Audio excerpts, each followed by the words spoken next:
Mas nós estamos caminhando aí dos versículos 3 a 5, 1 Pedro 1, versículos 3 a 5.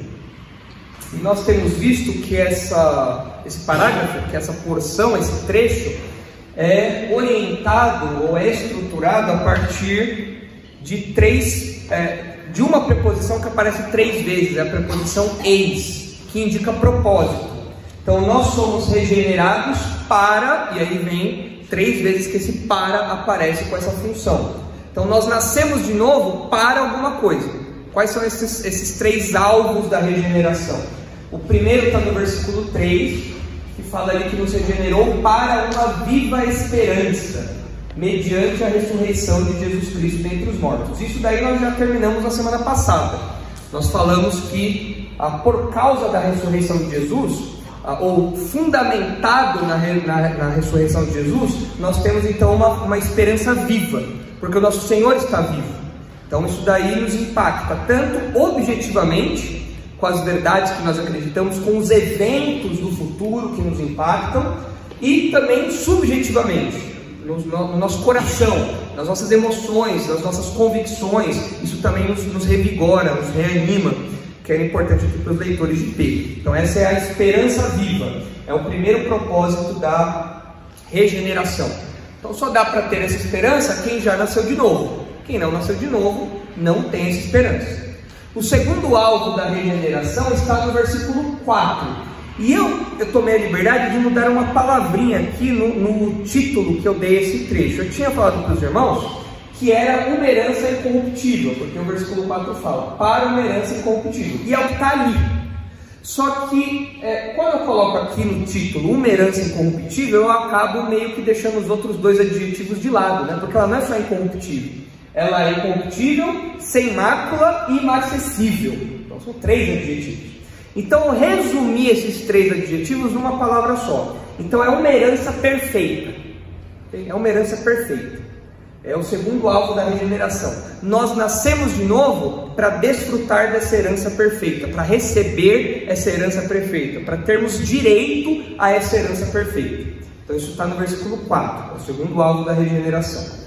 E o terceiro alvo da regeneração está no versículo 5, que é a salvação escatológica. Nós temos falado que na teologia de Pedro, salvação não é algo apenas que acontece agora, no presente, da culpa, do perdão de pecados, não é só isso. Para Pedro, salvação é algo que vai se completar no futuro, quando a gente estiver livre da presença do pecado, quando a gente estiver na eternidade, na volta de Jesus. Tudo isso daí está na mente de Pedro quando ele fala ali no versículo 5 sobre a salvação preparada para revelar-se no último tempo, no futuro, é algo que ainda vai acontecer.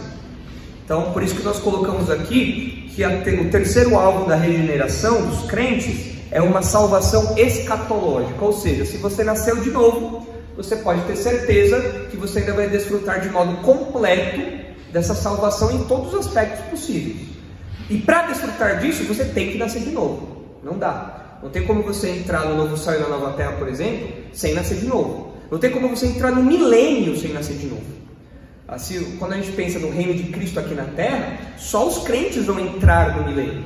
Não tem como você entrar nisso sem ser regenerado. Então a regeneração é algo essencial para o desfrute disso tudo. É claro que no milênio depois vão surgir incrédulos e tudo mais.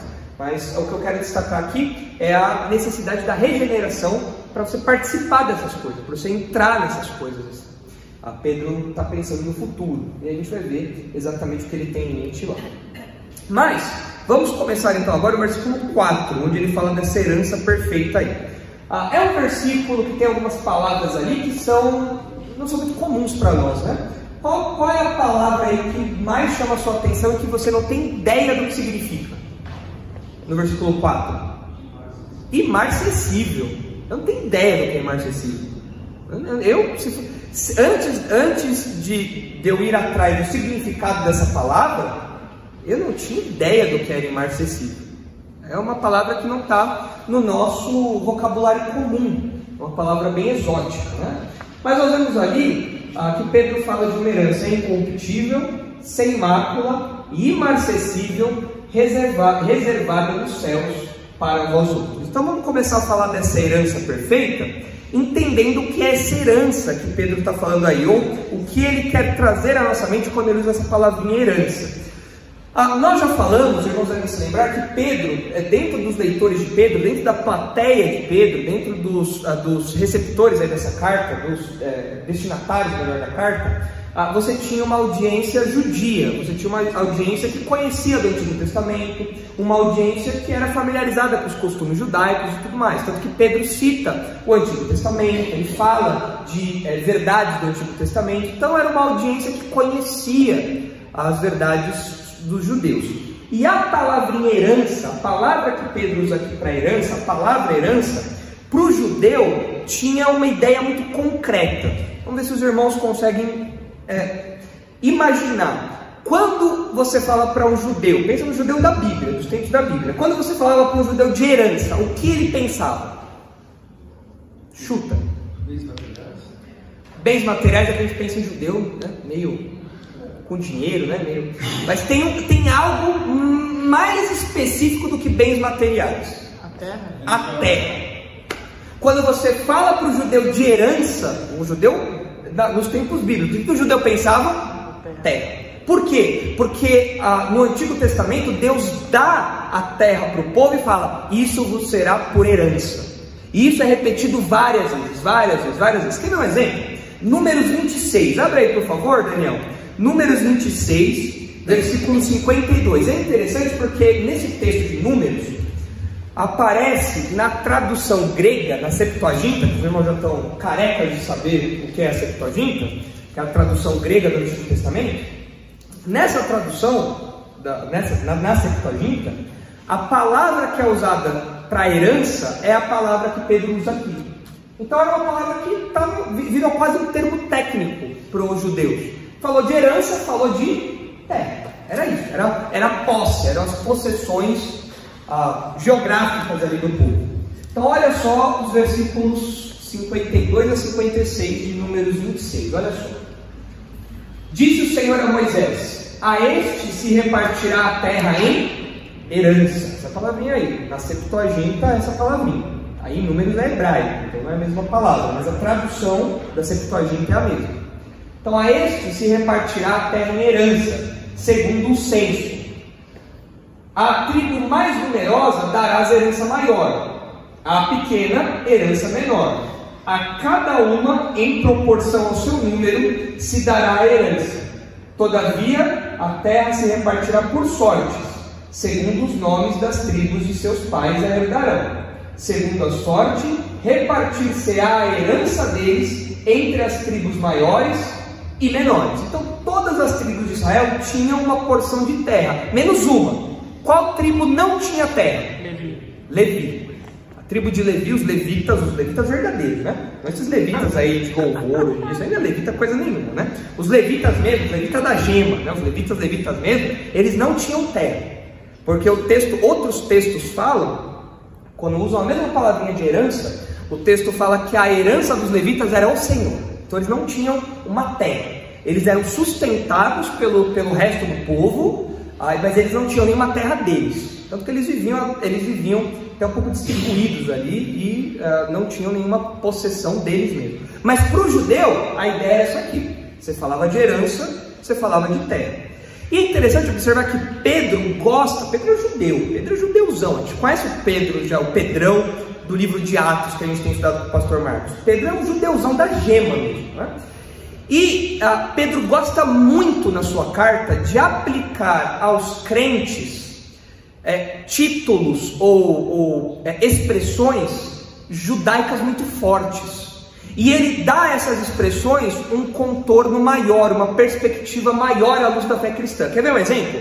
Abre aí por favor, Daniel, 1 Pedro 2, 1 Pedro 2,9, é um texto conhecido esse. Então Pedro gosta de aplicar aos crentes expressões tipicamente judaicas. E por que ele faz isso? Se você está falando para um judeu, para pessoas que têm conhecimento do judaísmo, se você traz esses termos, isso fica muito mais claro para as pessoas entenderem, para os leitores entenderem, mas além disso, isso traz também uma carga histórica e emocional forte também. Porque o judeu ouve e ele saca, o Pedro está falando disso. Só que aí Pedro pega essa expressão e ele aplica isso aos crentes numa perspectiva diferente, numa perspectiva maior do que o que acontecia no Antigo Testamento. Então olha um exemplo disso. 1 Pedro 2,9. Vós, porém, sois raça eleita, sacerdócio real, nação santa, povo de propriedade exclusiva de Deus. Essas expressões aqui no Antigo Testamento eram aplicadas a quem? A judeus, aos israelitas. Só que Pedro está falando de quem aqui? Quem é aquele vós ali? Os crentes, judeus e gentios.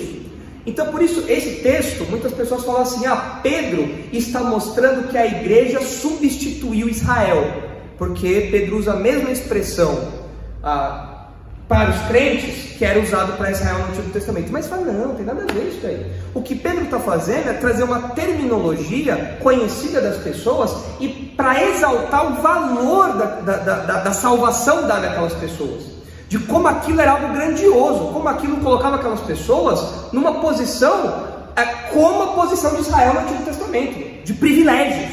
Então por isso que ele fala, vós sois raça eleita, sacerdócio real, nação santa, povo de propriedade exclusiva de Deus, a fim de proclamar-vos as virtudes daquele que vos chamou das trevas para a sua maravilhosa luz. Vós sim, que antes não erais povo, mas agora sois povo de Deus, que não tinhais alcançado misericórdia, mas agora alcançaste misericórdia. Então Pedro pega essas expressõezinhas e aplica aos crentes, nessa perspectiva cristã, à luz das realidades da nova aliança. Então ele fala, olha, aquilo lá atrás que era para Israel, olha como isso daqui agora mostra o privilégio que vocês têm, a grandeza da salvação que vocês receberam.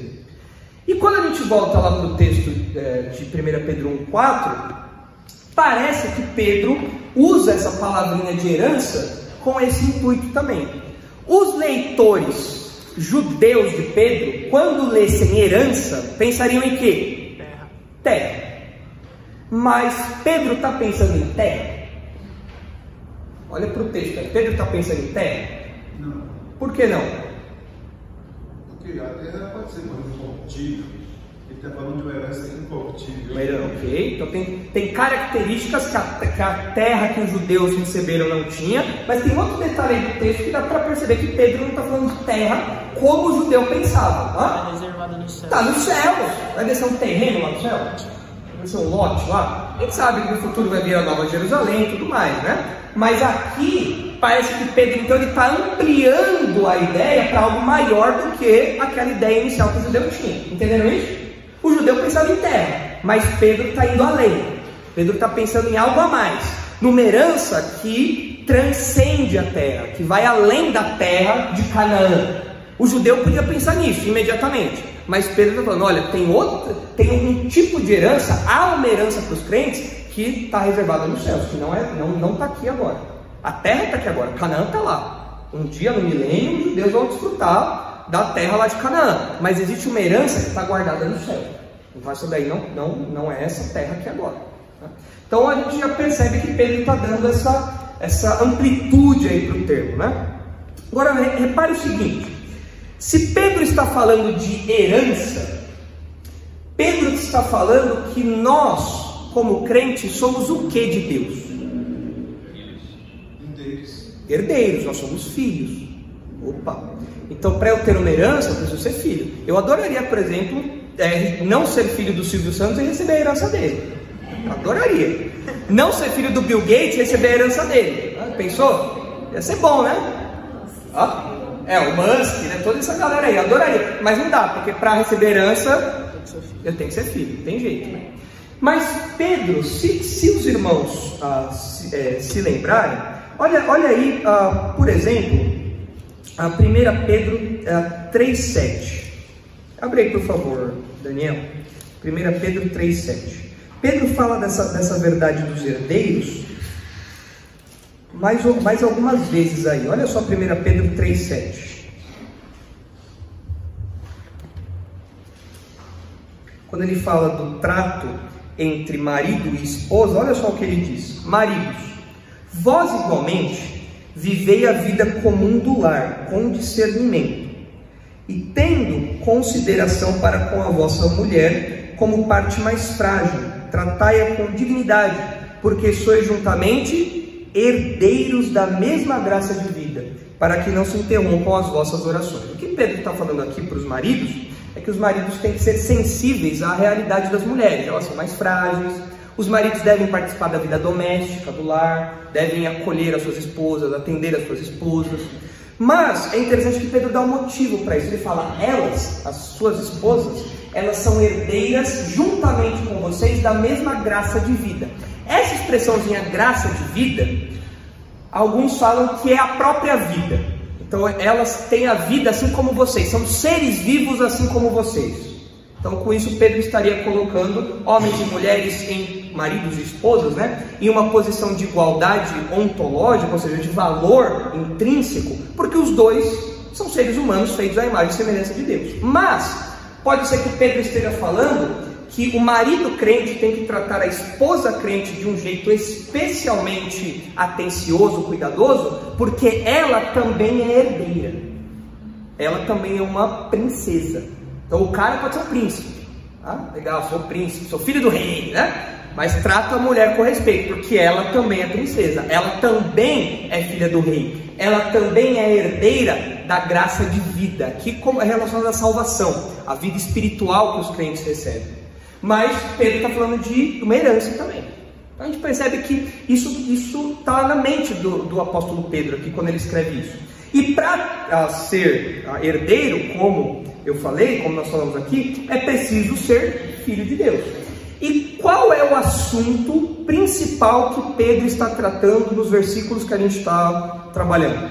Se você fosse resumir em uma palavra, qual palavra você resumiria isso?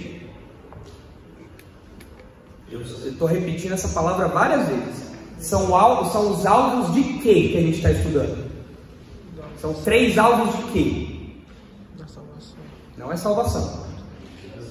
Não. Olha para os versículos 3 assim. Especialmente para o versículo 3. São 3 alvos de quê? Estou repetindo isso uma semana atrás da outra. São os 3 alvos da regeneração. E o que é regeneração? É você nascer de novo. Você era filho de Deus? Não, mas você nasceu de novo. Agora você é filho de Deus. E por ter nascido de novo, por ter sido regenerado, agora você é um herdeiro. Olha outros textos que mostram isso. Romanos 8,17. É a doutrina da adoção. Dentro da soteriologia, você tem uma parte que trata da adoção, a doutrina da adoção. Nós não éramos filhos de Deus, nós éramos inimigos de Deus, mas Ele nos adotou. Então agora nós somos filhos de Deus, somos herdeiros, nós somos irmãos de Jesus. Olha só o que diz aí Romanos 8,17.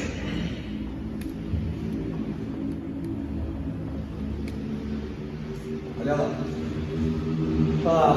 O 16, olha desde o 15, né? Porque não recebestes o espírito de escravidão, para viverdes outra vez atemorizados, mas recebestes o espírito de adoção, baseados no qual clamamos Abba, Pai. O próprio Espírito testifica com o nosso espírito que somos filhos de Deus. Ora, se somos filhos, somos também herdeiros, herdeiros de Deus e co-herdeiros com Cristo. Se com Ele sofremos, também com Ele seremos glorificados. Então aqui não dá para ser mais claro do que isso. Paulo fala que nós somos filhos de Deus, somos herdeiros de Deus e somos co-herdeiros com Cristo. Ele é o herdeiro principal, o primeiro herdeiro. E pela obra dele, agora nós somos filhos de Deus também. Agora eu posso herdar aquilo que é destinado a Jesus, eu herdo também. Tá? Olha o versículo 29 de Romanos 8 aí também. Olha só, 29.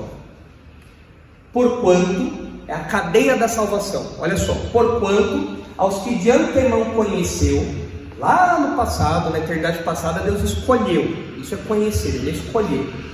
Lá atrás, Ele de antemão conheceu. A estes também os predestinou, ou seja, colocou nos trilhos um alvo, para serem conformes à imagem de seu Filho. Ou seja, para nós sermos como que cópias de Jesus, a fim de que Ele seja o primogênito, o primeiro filho entre muitos irmãos. Ou seja, Ele é o irmão mais velho por excelência. Sabe aquela, eu não tenho irmão, eu tenho 2 irmãos por parte de pai, mas são bem mais novos que eu. Eu não tenho irmão mais velho, mas quem é irmão mais novo e tem irmão mais velho, muitas vezes tem no irmão mais velho esse exemplo. Essa coisa, não, eu quero ser igual a ele. Se o irmão mais velho cursa direito, o irmão mais novo vai querer cursar direito também. Se o irmão mais velho faz uma coisa, o irmão mais novo vai na cola também. É impressionante como na família da Isabela, isso aconteceu com a Isabela e com a Helena. A Helena, quantos anos a Helena é mais nova que você? 2 anos. E a Helena ia muito na cola da Isabela, pro bem e pro mal. Então, quando a Isabela era disciplinada, o que aconteceu com a Helena? Entrava na onda também, para fazer a arte e tudo mais, né? Mas é o irmão mais velho. O que o irmão mais velho faz, o irmão mais novo copia, né? E aqui a gente vê que no plano de Deus, Deus também tem o irmão mais velho. Quem é o irmão mais velho? Jesus. Quem são os irmãos mais novos? Nós. Agora, ainda bem que é Ele que cuida de todo o processo, né? Pra gente ficar parecido com Jesus. Se dependesse da gente, misericórdia, né? Tava perdido. Ia ser complicado. Mas o texto fala ali que ele é o primogênito entre muitos irmãos. Outro texto que mostra isso é Gálatas 3. Abre aí, por favor, Daniel. Gálatas 3, 26. Olha só. Aqui, Paulo está contrastando a escravidão com a liberdade que o filho tem. Ele fala, nós somos herdeiros, nós não somos escravos. Né? Nós não estamos, ele faz o contraste da lei, nós não estamos mais debaixo da lei, nós somos herdeiros de Abraão. Pela fé, nós nos tornamos herdeiros da promessa. Olha só o que diz aí Gálatas 3, 26. Olha só. Pois todos vós sois filhos de Deus, mediante a fé em Cristo Jesus. Porque todos quantos fostes batizados em Cristo, de Cristo vos revestistes. Dessarte, não pode haver judeu nem grego, nem escravo nem liberto, nem homem nem mulher, porque todos vós sois um em Cristo Jesus. E se sois de Cristo Jesus, também sois descendentes de Abraão, e herdeiros segundo a promessa. Olha o 4 agora. Digo, pois, que durante o tempo que o herdeiro é menor, em nada difere de escravo. É o capítulo 4 aí, Dani, por favor. O versículo 1. Digo, pois, que durante o tempo em que o herdeiro é menor, em nada difere do escravo, posto que ele é senhor de tudo, mas está sob tutores e curadores até o tempo predeterminado pelo Pai. Assim também nós, quando éramos menores, estávamos servilmente sujeitos aos rudimentos do mundo. Vindo, porém, a plenitude do tempo, Deus enviou seu Filho, nascido de mulher, nascido sob a lei, para resgatar os que estavam sob a lei, a fim de que recebêssemos a adoção de filhos. E porque vós sois filhos, Deus enviou ao nosso coração o Espírito de seu Filho, que clama, Abba, Pai, de sorte que já não és escravo, porém filho, e sendo filho, também herdeiro por Deus. Então, mais uma vez enfatizando a filiação, a relação da filiação com a herança. É o que Pedro está falando, vocês nasceram de novo, agora vocês são filhos de Deus, portanto vocês são herdeiros. Outro texto, Tito 3, Tito 3:3, olha só, olha a doutrina da adoção, que maravilhosa que ela é. Tito 3:3.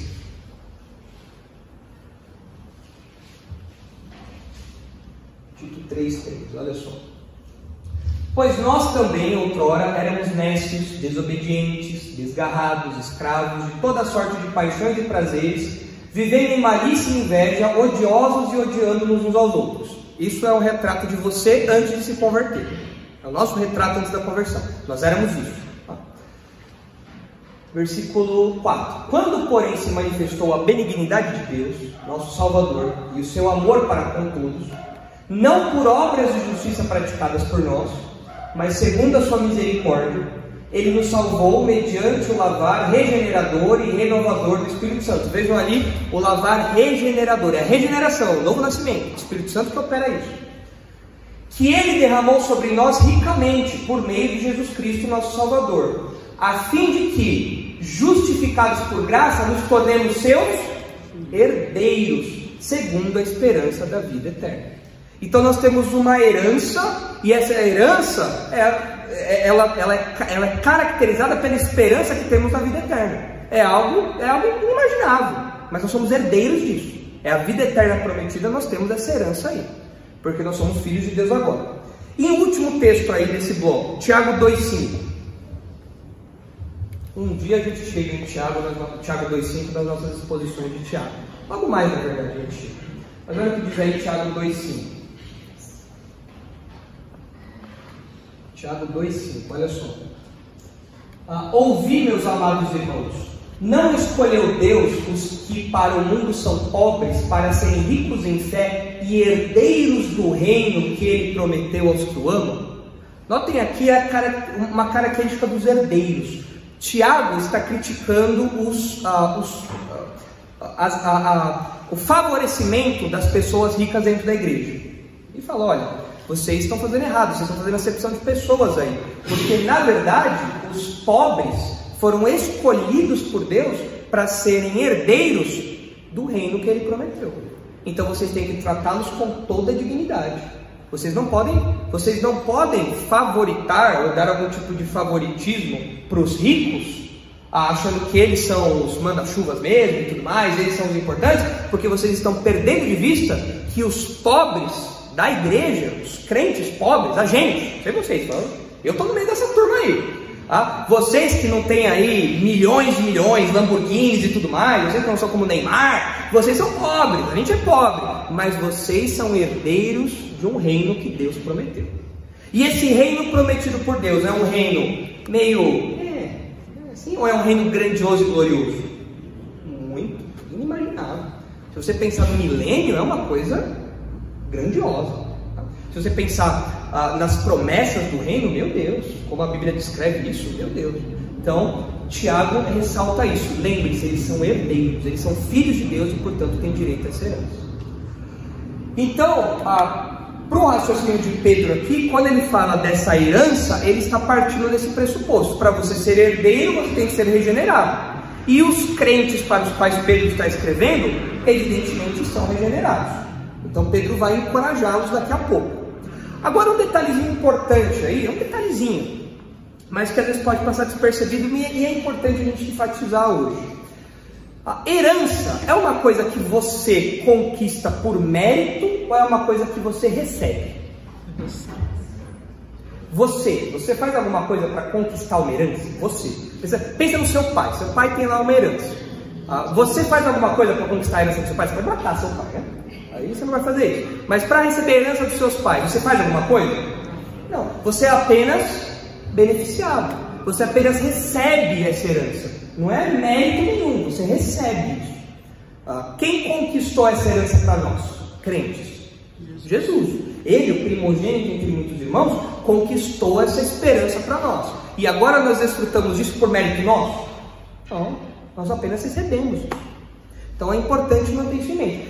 São algumas nuances, às vezes, essas palavrinhas que a gente deixa passar. Mas é evidente isso. É uma herança, algo recebido. E tudo que nós recebemos de Deus é pela graça dele, não pelos nossos méritos. Como os vários textos que nós lemos aqui enfatizaram. Agora, olha só aí para o versículo 4, quais são as características dessa herança. Os irmãos veem aí 3 adjetivos: incorruptível, sem mácula e imarcessível. Tem alguma tradução diferente aí? Com certeza tem.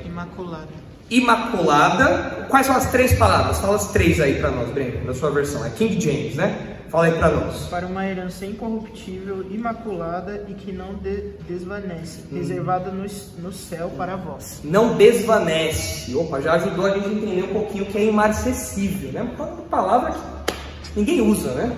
Nossa, isso daqui é algo imarcessível. Ninguém usa isso aqui no dia a dia, né? Mas é a ideia de que não desvanece. Tem outras versões aí?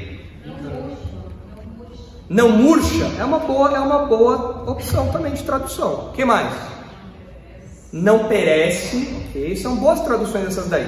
O que acontece é o seguinte: esses 3 adjetivos que Pedro usa são adjetivos que no grego, no português, nas nossas traduções não deu para perceber. Mas no grego são palavras que começam com a mesma letra e terminam com a mesma sílaba. Então são 3 palavrinhas. Incorruptível é a palavrinha aftarton. Sem mácula é a palavrinha amianton. E imarcessível é a palavrinha amaraton. Então são 3 palavrinhas que começam com o alfa e terminam com o tom, né? Então essas 3 palavrinhas aí. Eu vi uma tradução que eu achei interessante. Para o tradutor conseguir manter essas semelhanças entre as palavras, porque Pedro faz isso de propósito. Você poderia fazer uma tradução mais ou menos assim: uma herança incorruptível, uma herança imaculada e uma herança imarcessível. As 3 com o in no começo. Dá uma rimada um pouco melhor, né? Mas ali nas nossas traduções, essa daqui pelo menos não manteve isso. Ficou incorruptível, sem mácula e imarcessível. Mas no grego elas combinam. São 3 palavrinhas que Pedro coloca para combinar, para enfatizar, para bater na tecla. Ó, é tal, tal, tal. E a sonoridade ajuda a gravar, porque são palavrinhas que têm essas semelhanças aí. Então, incorruptível, a primeira palavrinha que aparece aí, é algo que não se deteriora, que não quebra, que não apodrece, que não morre. Essa palavra ela era aplicada para alguma coisa que ficava intocável, permanecia intocável diante de uma invasão militar. Então os inimigos invadiam, mas aquele monumento, aquele objeto ficava intocável ali. Essa é a ideia, essa é a palavra que é usada aqui. A ideia é essa. É algo que não quebra, não deteriora, não apodrece, não morre. Olha o versículo 23 do capítulo 1 de Pedro. Olha aí, por favor, Dani, para nós. Versículo 23, olha só. Isso é uma característica divina, da ação de Deus. Olha só. Pois fostes regenerados, não de semente corruptível, mas de semente incorruptível, mediante a palavra de Deus, a qual vive e é permanente. Então, o Evangelho, a semente que nos regenerou, ela é incorruptível. Ela procede de Deus. Essa característica aqui. Um contraste legal é 1 Coríntios 9, 25. Abre aí, por favor, para nós, Dani. 1 Coríntios 9, 25. Olha só esse uso que Paulo faz desse conceito, né? Olha só. 1 Coríntios 9, 25. Todo atleta em tudo se domina. Aqui falando dos Jogos Olímpicos, daquelas atividades atléticas lá que o pessoal fazia, dos esportes da época, né, dos esportes gregos lá. Todo atleta em tudo se domina. Aqueles para alcançar uma coroa corruptível. Qual era a coroa que os atletas ganhavam quando eles ganhavam os Jogos Olímpicos? Como que era essa coroa? Já viram alguma? Era uma coroa de ramos de folhas, né? O que acontecia com aquilo? Não era de plástico, não tinha plástico na época. O que é aquilo? Murchava. Quanto tempo durava a glória do atleta? A glória da coroa do atleta? Aquele momento. Né? Depois ficava lá na casa dele por quê? Uma semana, no máximo. Já começava a murchar, ia ficar tudo feio. A esposa já falava, tá na hora de jogar porque tá dando mosca. Ele já dava fora lá, já era. Todo o esforço do atleta, meses de preparo, murchou e foi embora. Mas Paulo faz um contraste, ele fala, nós como crentes, nós não buscamos uma coroa como a deles. Essa coroa de folhas que murcha. Nós buscamos não uma coroa corruptível, nós buscamos uma coroa incorruptível, que não morre, que não perece, que não quebra. Então é essa palavrinha que Pedro está usando aí quando fala de incorruptível. A outra palavrinha, sem mácula, é fácil de nós entendermos, né? É algo que é absolutamente limpo, sem qualquer impureza, sem qualquer contaminação.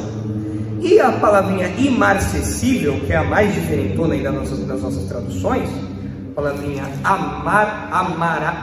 amaranton, é algo inalterável, que não é passageiro, que não é transitório, diferente das flores que murcham. A versão da Nomênica falou que não murcha, né? Porque era uma palavra usada nesse contexto das flores que murcham. Inclusive, olha só o que Pedro fala no versículo 24. Desce lá, por favor, para a gente, Dani, versículo 24. Olha só. Pois fosse regenerados, ele falou isso, aí agora olha o 24. Pois toda a carne é como a erva, e toda a sua glória é como a flor da erva. Seca-se a erva e cai a sua flor. Ou seja, tudo passa, vai embora. Toda a glória do homem vai embora. É como uma flor que murcha, Então é essa ideia do imarcessível, que é algo que não murcha. Pensou você dar para sua esposa um buquê que não murcha? Aí eu comprei esse buquê fácil. Toda vez que tivesse que dar, toda vez que tem que presentear alguma coisa para a esposa, você dá flor, aquilo dura uma semana, depois murcha. Agora imagina um buquê que não murcha. Ia ganhar muito dinheiro. Sem ser de plástico, né? Sem ser de plástico, né? Pode dar de plástico, mas aí é pior. Aí é pior. Exatamente. Melhor dar o que murcha. Mas imagina só um buquê que não murcha. É um buquê imarcessível. É essa ideia. Algo que não desvanece. Algo que não é transitório, que não é passageiro, algo que dura. Né? E se os irmãos repararam uma coisa, tem o modo como Pedro descreve a nossa herança é muito curioso, porque ele descreve essa herança com termos positivos ou negativos. Eu vou explicar o que eu quero dizer. Ele fala do que a nossa herança é ou que a nossa herança não é. Aí ele está escrito, a nossa herança é, tá? Mas as palavras que ele usa, ele está falando que ela é ou que ela não é? Que ela não é. Por exemplo, ela é corruptível? Resposta, não. Então ela é incorruptível. Ela é maculada? Resposta, não. Ela é imaculada. Ela é perecível? Resposta, não. Ela é imarcessível ou imperecível, né? Ela não perece. Por que, se vocês acham que Pedro usa essas palavras negativas, nesse sentido? Não negativo de algo ruim, negativo de algo que aponta para o que a nossa herança não é. Por quê? Para dizer o que ela é, ele fala o que ela não é. Por que ele faz isso? Para não deixar dúvida. Eu acho que tem um outro propósito. Para realçar, mas realçar o quê? Se eu digo assim para vocês, vamos supor...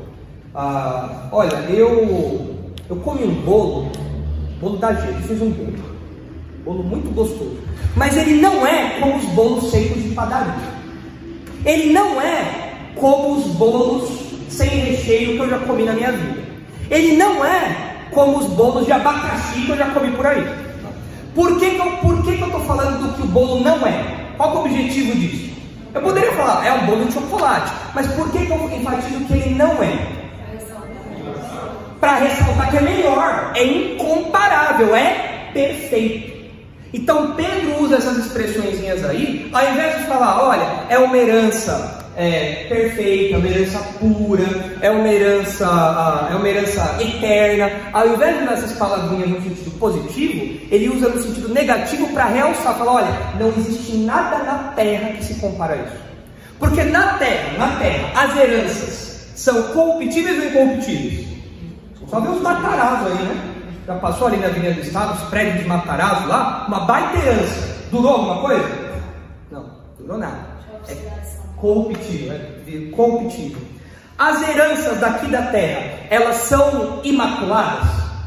Não, elas são maculadas, né? Pelo pecado, são afetadas pelo pecado. As heranças daqui da terra, o que nós podemos obter aqui na terra, são imarcessíveis, são coisas que duram para sempre? Não, passa, né? Vai embora. Então, quando Pedro usa essas palavrinhas aqui, ele está enfatizando que, olha, é algo incomparável. É algo que vocês não têm ideia. Olhem para tudo de bom que existe aqui. Pensa no oposto disso. Pensa no oposto no sentido das fragilidades daqui. É muito bom, mas são frágeis. Pensa no oposto disso. Pensa em coisas boas que não acabam, que não quebram. É isso. Essa é a nossa herança. Então ele faz isso para realçar esses atributos aí. Sabe quem faz isso também? Quem contrasta isso? Jesus. Olha só Mateus 6. Mateus 6, 19. Olha só. Mateus 6, 19 a 21. Olha o que Jesus diz aí. É um versículo conhecido. É um trecho conhecido. Olha só o que ele diz.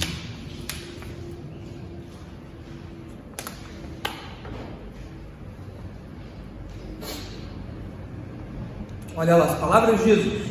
Não acumuleis para vós outros tesouros sobre a terra, onde a traça e a ferrugem corroem, e onde os ladrões escavam e roubam. Mas ajuntai para vós outros tesouros no céu, onde traça nem ferrugem corrói, e onde ladrões não escavam nem roubam. Vocês pegaram o contraste que Jesus fez aí? Quando que ele mostrou o valor da herança celeste? Ele apontou para a fragilidade da herança terrena. Ele falou, olha, aqui ó, se você juntar tesouros aqui, a traça come, pega o vestido mais caro que a sua esposa tem, deixa lá no guarda-roupa lá, o que vai acontecer? Vai virar uma peneira, toda a traça comendo lá, né? A ferrugem corrói, pega objetos preciosos, candelabros, tudo isso daí e deixa lá guardado, num lugar úmido lá. O que vai acontecer com aquilo? Vai enferrujar tudo, vai correr tudo. E mesmo você colocando num lugar muito seguro, vai ter algum corintiano que vai louvar o seu tesouro de você. Não vai ter jeito, vai ter algum corintiano que vai passar a mão e vai querer levar o seu tesouro. Mas o tesouro do céu é diferente. Por quê? Porque lá tem traça? Não. Lá tem ferrugem? Não. Lá tem ladrão? Prova de que não tem corintiano no céu, né? Não tem ladrão lá no céu. Então, para você ir para o céu, você tem que nascer de novo, inclusive no seu time.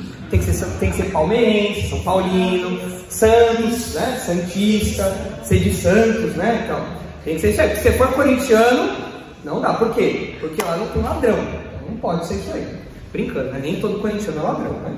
Mas a gente sabe que boa parte, né? A gente sabe, né? A gente fala isso daí para ser politicamente correto, mas a gente sabe, né? Que boa parte dessa galera, né? Tem muito corintiano aí que se envereda por esse caminho, né? Todos os times, na verdade, eu tô brincando. Mas Jesus contrasta isso, então. E ele fala, olha, vocês então têm que juntar tesouros no céu. Claro, Jesus não está falando que você não pode ter carro aqui na terra, que você não pode ter casa aqui na terra, você não pode ter dinheiro na poupança, não é isso que Jesus está falando. O que Jesus está falando é que você não deve fazer o centro da sua vida, o alvo da sua vida, a meta principal da sua vida é juntar tesouros aqui. Por quê? Você vai embora. Os mais velhos aqui, mais velhos, talvez não tão mais velhos, né? Mas se lembram do plano Collor. O que aconteceu com o dinheiro da poupança? Já era, foi embora. Até hoje tem gente correndo atrás disso, né? Desses processos aí. Então a pessoa foi lá e colocou toda a esperança dela naquele dinheiro. Falou, isso daqui é a minha segurança de futuro. O que aconteceu? O futuro acabou. O futuro caiu. Foi embora. Porque não dá. No caso, o ladrão aqui era o governo, né? Pegou o dinheiro todo e até hoje ainda, né?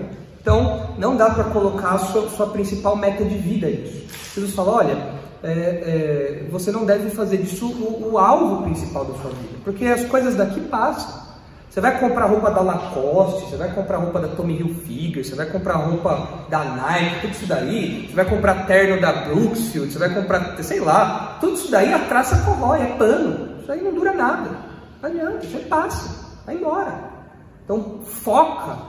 Claro, trabalhe, tenha isso, legal, muito bom, mas o seu foco principal não tem que estar nisso. Por isso que Jesus conclui, né? Lá em Mateus, onde está o seu tesouro, ali está o seu coração. As coisas que você valoriza são as coisas que você coloca seu empenho. Então, se o que você mais valoriza são as coisas daqui, lamento te informar, você vai trabalhar, e no final você vai ter trabalhado pelo vento, se a sua esperança está aqui. Por isso que Jesus faz esse alerta lá. Mas é muito interessante que é bem semelhante, né, ao que Pedro tem falado aqui para nós. Muito bem, para a gente terminar então, a segunda parte do versículo eu falo em outra ocasião. Quando eu falo ali do reservado nos céus, isso aí a gente fala em outra ocasião. Mas vamos pensar agora para terminar aqui, como essa realidade da esperança imarcessível, incorruptível, sem mácula, como essa herança encorajaria os leitores de Pedro?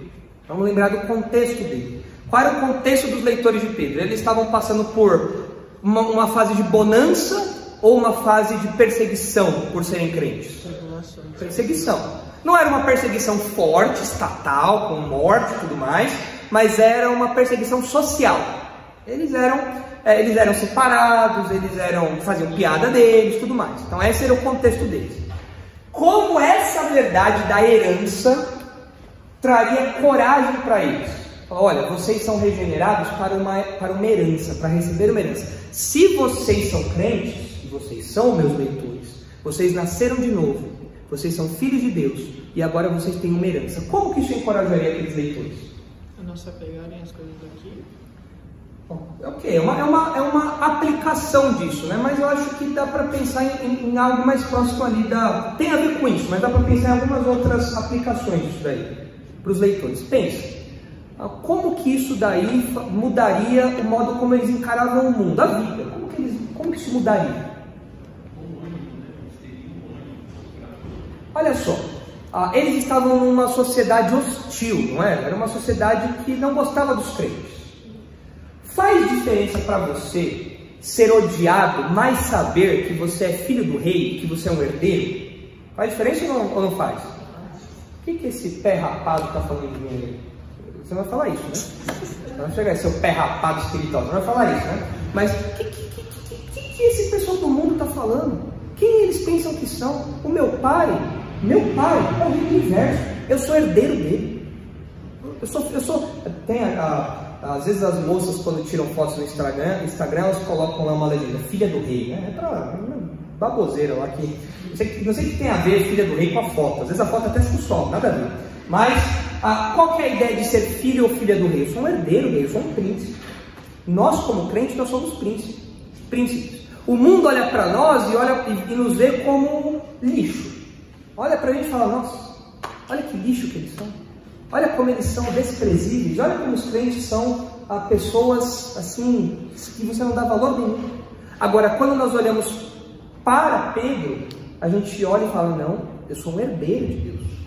Eu tenho uma herança que ninguém aqui desse mundo consegue ter. É porque eu ganhei essa herança por ser filho de Deus. Isso traz encorajamento para a gente ou não?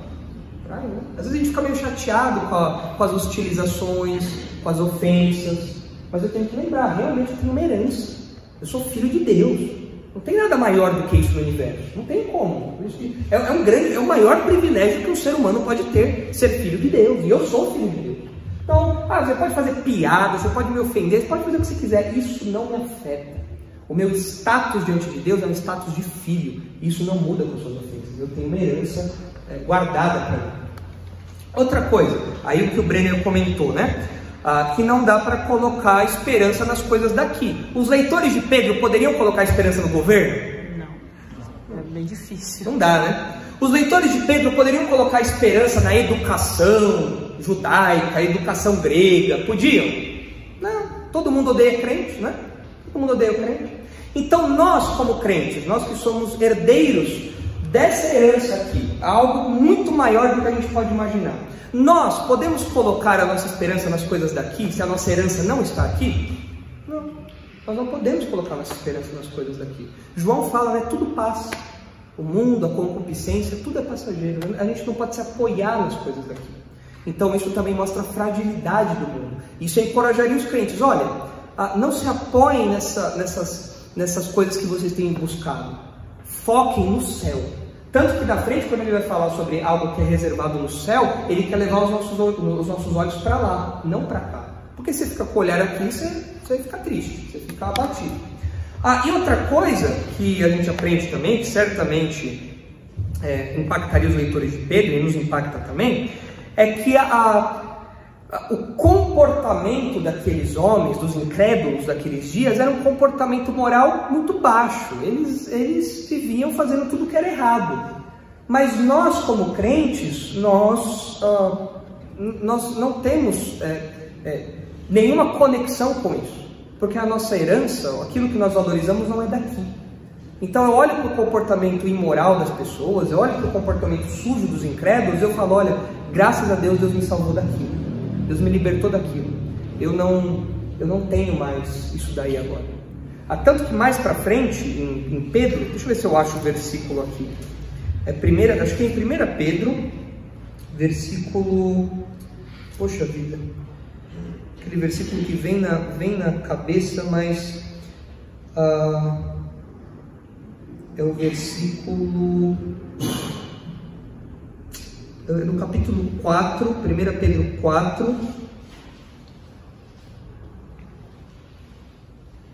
olha, bom, não é esse daqui não, mas é que ele fala sobre a herança que nós recebemos dos nossos pais, e ele fala isso como sendo algo ruim, como pecado que nós herdamos, como comportamento pecaminoso.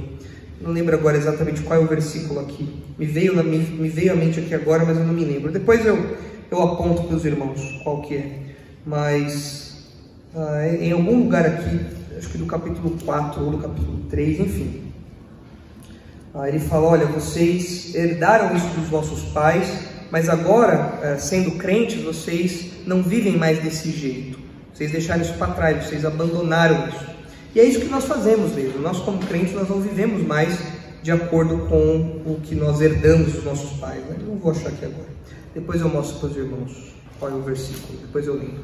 Mas isso encorajaria os leitores e deve nos encorajar também. A nossa herança é o qual? É o 1,18? Deixa eu ver. Isso, é esse daí mesmo. Obrigado, Ronaldo, esse aí mesmo. Não é no 4 não, é 1,18. Olha só. Ora, se invocais como Pai, 17, ora, se invocais como Pai aquele que sem acepção de pessoas julga segundo as obras de cada um, portai-vos com temor durante o tempo da vossa peregrinação, sabendo que não foi mediante coisas corruptíveis como prata ou ouro, que fostes resgatados do vosso fútil procedimento que vossos pais nos legaram. Ou seja, os nossos pais nos deixaram um comportamento pecaminoso. A natureza pecaminosa e o comportamento pecaminoso. Mas agora, sendo crente, olha só o que ele diz. Mas pelo precioso sangue, como de cordeiro sem defeito, sem mácula, o sangue de Cristo. Agora nós somos resgatados por isso. Nós somos resgatados desse modo de vida fútil, vazio, pelo sangue de Jesus. E olha que interessante. Obrigado, Ronaldo, esse versículo mesmo. Ali ele fala que ouro e prata são coisas corruptíveis. Tem coisa mais preciosa no mundo do que ouro e prata? Tem Bitcoin hoje em dia, né?